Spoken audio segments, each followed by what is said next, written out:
ओम नमो भगवते वासुदेवाय नमः। स्वागत है आप सभी का मेरे राधे कृष्ण बेजधाम यूट्यूब चैनल पर। आज मैं आपको कार्तिक मास की कथा सुना रहा हूँ। गंगा स्नान की कथा, कार्तिक स्नान की कथा। राजा प्रतु ने कहा कि हे मुनि, आपने कार्तिक मास में स्नान का फल कहा, अब अन्य मासों में स्नान करने की विधि बताइए। कार्तिक मास में स्नान करने का क्या महत्व होता है और साथ ही अन्य मासों में स्नान करने का क्या महत्व होता है, उद्यापन विधि क्या है, ये सभी समझाने की कृपा करें। देवऋषि नारद बोले, हे राजन, आप विष्णु के अंश से उत्पन्न हैं, अतः यह बात आपको मालूम है, फिर भी मैं आपको यथोचित विधान बताता हूँ। अश्विनी मास में शुक्ल पक्ष की एकादशी से कार्तिक के व्रत करने चाहिए। सुबह ब्रह्म मुहूर्त में उठकर जल का पात्र लेकर गांव के बाहर या उत्तर दिशा में जाए। दिन में अथवा शाम को कान पर जनेऊ चढ़ाकर, पृथ्वी पर घास बिछाकर, सिर को कपड़े से ढककर, मुंह को बलपूर्वक भली भांति बंद करके, सांस को रोककर मल व मूत्र का त्याग करने के पश्चात मिट्टी व जल से भली भांति अपने अंगों को धोवे। तत्पश्चात मनुष्य दांतों मुख शुद्धि के लिए करें। तभी ओम नमो भगवते वासुदेवाय नमः मंत्र का जाप करता जाए। अतः दांत और जिह्वा को यत्नपूर्वक शुद्ध करना चाहिए। फिर निम्नलिखित मंत्र पढ़कर वृक्ष से दांतों तोड़ने चाहिए कि हे बृहस्पति, तुम हमें आयु, कीर्ति, तेज, प्रजा, संपत्ति, पशु, महाज्ञान, बुद्धि, विद्या हम सबको प्रदान करें। यह मंत्र पढ़कर दूध वाले वृक्ष पर से 12 अंगुल की दांतुन तोड़कर करें। व्रत या श्राद्ध के दिन दांतुन करना बेहद ही शुभ माना गया है। प्रतिपदा, अमावस्या, नवमी, छठी, रविवार को चंद्र तथा सूर्य ग्रहण में दांतुन करनी चाहिए। कटीले पेड़ों, कपास, पीपल, बरगद और निर्गंध, इन पेड़ों की दांतुन करनी चाहिए। तत्पश्चात भली भांति स्नान करके फूल, माला, चंदन और पान इत्यादि पूजा की सामग्री लेकर प्रसन्न मन व भक्तिपूर्वक भगवान शंकर के मंदिर में जाना चाहिए। वहाँ सभी देवी देवताओं का अर्ध आचमन आदि वस्तुओं से अलग अलग पूजन करना चाहिए। प्रार्थना एवं प्रणाम करना चाहिए। फिर भक्तों के स्वर में स्वर मिला करके श्री हरि का कीर्तन करना चाहिए। मंदिर में जो गायन भगवान से हरि का कीर्तन करने आए हैं, उनको यथाचित उनका सत्कार करें, उनको माल्यार्पण करें। चंदन, ताम्बूल आदि से उनका पूजन करना चाहिए, क्योंकि देव स्थान में भगवत कीर्तन करने वाले भी साक्षात भगवान विष्णु के समान होते हैं। यह लोग सतयुग में विष्णु जी को अपनी तपस्या, योग और दान द्वारा भगवान को प्रसन्न करते थे, मगर कलयुग में भगवत गुणगान ही भगवान श्री को प्रसन्न करने का प्रधान साधन माना गया है। नारद जी ने राजा प्रतु से कहा, हे राजन, मैंने एक बार भगवान से पूछा, प्रभु आप अधिकतर कहाँ रहते हैं? यह सुनकर भगवान ने कहा, हे नारद, मैं बैकुंठ अथवा योगियों के हृदय में भी नहीं रहता।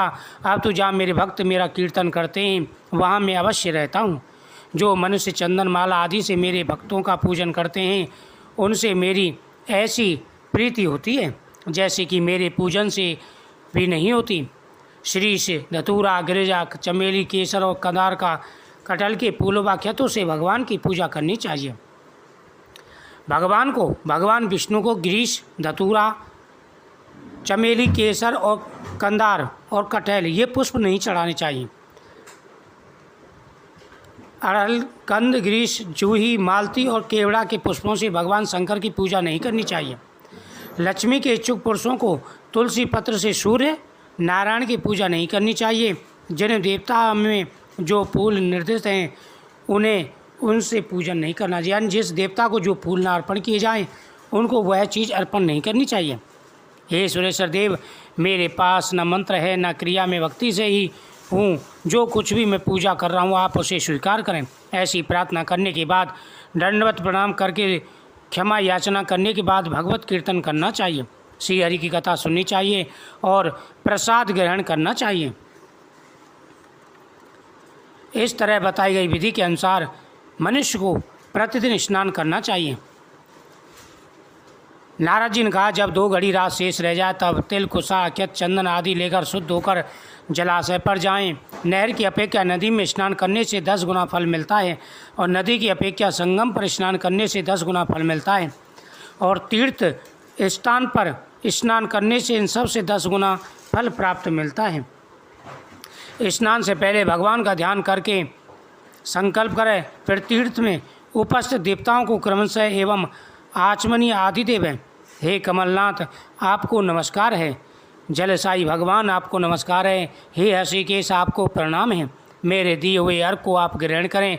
बैकुंठ, प्रयाग तथा बद्री का आश्रम में जहाँ कहीं भी भगवान विष्णु गए वहाँ उन्होंने 3 प्रकार से अपना पैर रखा था। वहाँ पर ऋषि वेद यज्ञों के सहित समस्त देवता मेरी रक्षा करते रहें। हे जनार्दन, हे दामोदर, हे के देवेश, आपको प्रसन्न करने के लिए मैं कार्तिक पक्ष में विधिवत प्रातः स्नान कर रहा हूँ। आपकी कृपा से मेरे समस्त पाप नष्ट हो जाएं। हे हरे, कार्तिक मास में व्रत तथा विधि पूर्वक स्नान करने वाला मैं अर्घ्य देता हूँ। इस प्रकार भगवान की स्तुति करनी चाहिए। विष्णु, शंकर तथा सूर्य का ध्यान करके जल में प्रवेश करें और नाभि पर्यंत जल में खड़े होकर विधि पूर्वक स्नान करें। गृहस्थी तिल और आंवले का चूर्ण लगाकर, विधवा स्त्री व जति तुलसी की जड़ व मिट्टी लगाकर स्नान करें। सप्तमी, अमावस्या, नवमी, त्रयोदशी, द्वितीया, दशमी आदि तिथियों को आंवला अथवा तिल से स्नान करना चाहिए।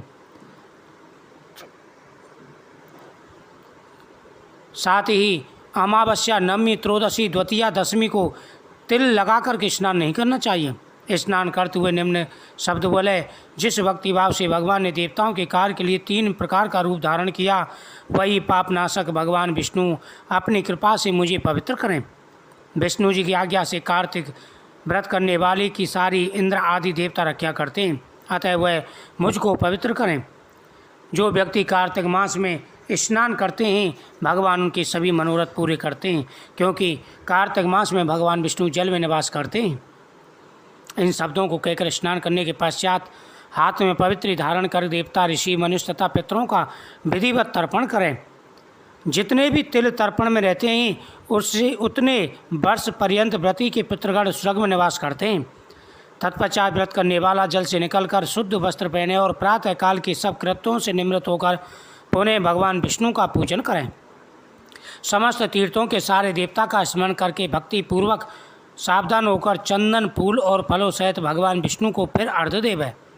पवित्र कार्तिक मास में मैंने स्नान किया। हे विष्णु जी, राधा के साथ आप मेरे दिए हुए अर्घ्य को ग्रहण करें। इस प्रकार से भगवान विष्णु का ध्यान करें। ताम्बूल, पान आदि से वेद पाठ ब्राह्मणों का श्रद्धापूर्वक पूजन करें और बार बार साष्टांग प्रणाम करें। ब्राह्मणों के दाएं पैर में तीर्थ रहते हैं, मुख में वेद और सारे अंगों में देवता निवास करते हैं। अपने कल्याण की कामना रखने वाले लोग न इनका अपमान करें और ना ही विरोध करें। फिर एकाग्र चित्त से भगवान विष्णु की प्यारी तुलसी जी का पूजन करें, उनकी परिक्रमा करें, उनको प्रणाम करें।